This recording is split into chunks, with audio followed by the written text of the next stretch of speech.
Dobrý den, jmenuji se Robert Baloun a chtěl bych vám tímto krátkým videem naše sedla představit, a to z hlediska jejich funkce a technologie.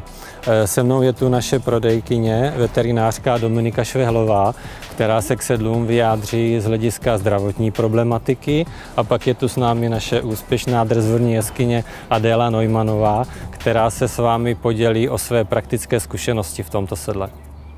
Jako parkourový jezdec bylo mým cílem vyrobit sedlo, které bude lehké, pružné, kontaktní a bude pohodlné jak pro koně, tak i pro jezdce. Všichni víme, že ježdění je především o rovnováze a pak dále o přenosu jemných komunikačních nuancí mezi jezdcem a koněm.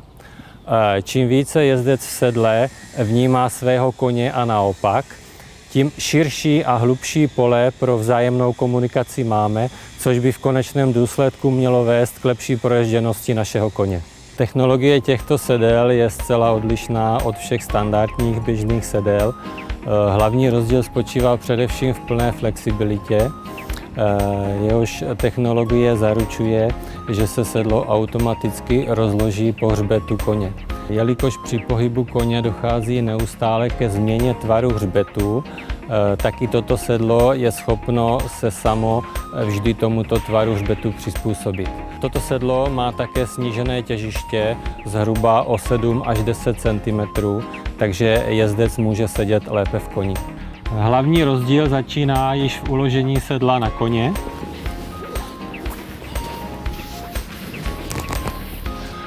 Jelikož sedlo nemá pevnou kostru, tak dostává konečný tvar až v momentě dotažení sedla a zatížení jezdcem. Proto je zbytečné zabývat se stavem sedla, pokud sedlo není v zatíženém stavu. Pokud náhodou v nějaké části by sedlo přesně nedoléhalo na koni, není to v tomto případě žádná závada, jelikož v momentě zatížení sedla jezdcem se sedlo automaticky rozloží po hřbetu koně. Vzhledem k usazení lamel funguje flexibilita sedla jak vertikálně, tak i horizontálně. Na rozdíl od třeba jiných flexibilních sedel s pevnou kostrou, kde vlastně flexibilita funguje velmi omezeně, a to jenom uprostřed sedla. Náš lamelový systém umožňuje, aby mohlo sedlo pracovat všemi směry. Velmi časté dotazy jezdců jsou, zdali se dá sedlo přizpůsobit v momentě, když se jejich kůň nasvalí. Tohle u našeho sedla není vůbec nutné, protože naše sedlo takzvaně roste a padá s osvalením koně. To znamená, že technologie tohoto sedla umožňuje, že sedlo je vždy v každý daný okamžik přesně akorát aktuálnímu stavu osvalení koně.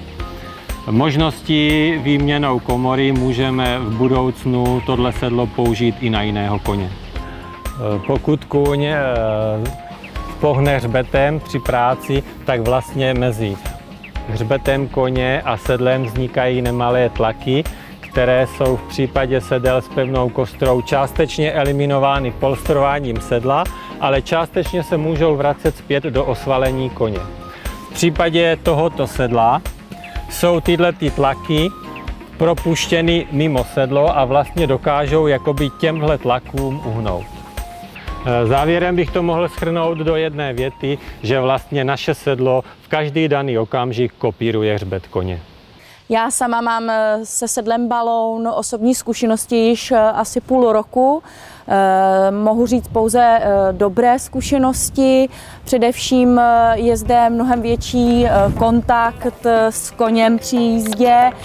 Celkově má rovnováha zhruba o 7 až 10 cm níže než na klasickém kostrovém sedle. Toto flexi sedlo si myslím, že umožní jezdci mnohem jemněji působit na koně, nemusí se tolik jezdec namáhat při působení a jízdě. jízdě samotné.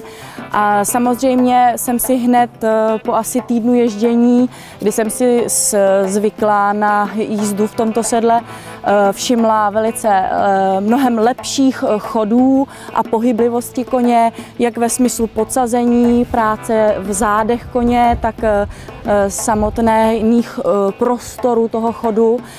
Nejvíce je to vidět třeba tady u Babylona v prodlouženém klusu, anebo u mého druhého hřebce u Eddieho v shromážděném a prodlouženém kroku, kdy do té doby měl velké problémy.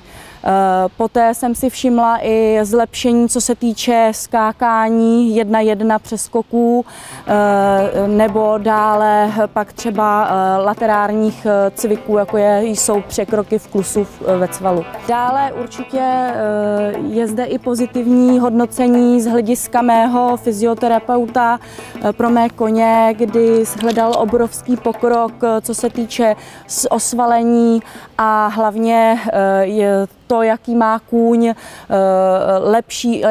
lepší fyzickou kondici a nebolí ho záda. A v neposlední řadě bych chtěla podotknout, že díky tomuto sedlu Balloon i mě přestaly bolet záda a cítím se mnohem lépe. Díky své profesi se hodně zajímám o to, jak se koně pohybově projevují, protože to, jak se kůň hýbe, ukazuje poměrně věrně i to, jak je zdravý, jak je v pohodě a samozřejmě to ukazuje i na to, jak probíhá jeho výcvik a jak jeho jezdec jezdí. Zároveň hodně záleží na tom, jak ten kůň vypadá, protože tvrdím, že jak kůň vypadá, tak se hýbe a tak taky žije. Je spousta pohybových problémů, které poukazují na jakékoliv patologické stavy u koní, kromě klasického kulhání, po případě výrazných asymetrií. Je to například i to, že koň nechce pod jezdcem prodloužit, má problém přijít na přilnutí, má problém vzít jezdce na hřbet. Koně taky často vypadají tak, že mají velice slabou horní linii, mají špatně osvalený krk, vystouplý kohoutek. To všechno jsou příznaky toho, že koni něco vadí. Je samozřejmé, že hlavní příčinu na těchto problémech má způsob života koně, trénink, výcvik a taky působení jezdce, ale dokáže to do velké míry ovlivnit i výstroj toho koně a především potom sedla.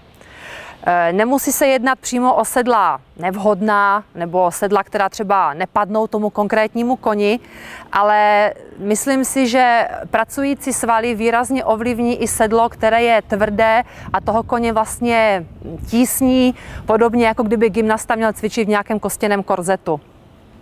Z tohoto důvodu jsem poměrně dlouho hledala sedla, která by těm koním dobrý pohyb umožnila.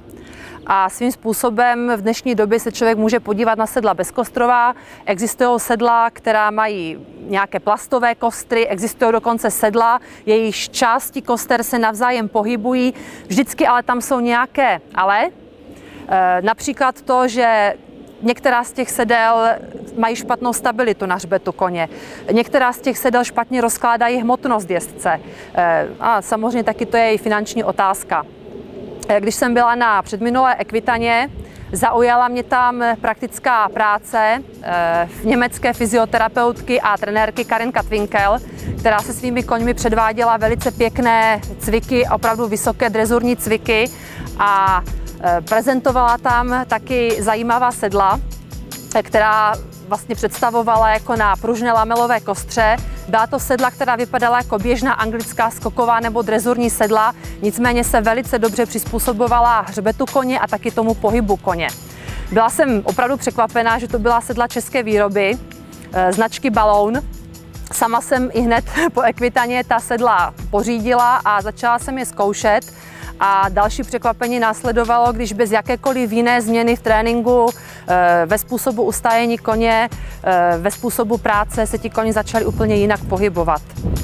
Ty projevy jsou takové, že ti koně velice často rozvážou svůj pohyb, nebojí se do toho svého pohybu dát více razance, síly. Je to vynikající především pro koně, po nichž se chtějí nějaké náročnější cviky, ať už drezurní nebo třeba skákání, ale je to taky hodně markantní u koní, kteří od přírody mají velice dobrý pohybový projev, například moderní teplokrevná drezurní plemena. Zajímavé také je to, že tato sedla díky své pružnosti umožňují i některým koním, kteří měli nějaké pohybové problémy nebo problémy se hřbetem nebo jsou v rekonvalescenci, aby se znovu vrátili k normálním, zdravým pohybovým stereotypům právě díky tomu, že ta sedla nikde netlačí, nesvírají je, svaly můžou pod tím sedlem pracovat a ten kůň se nebojí pracovat správně.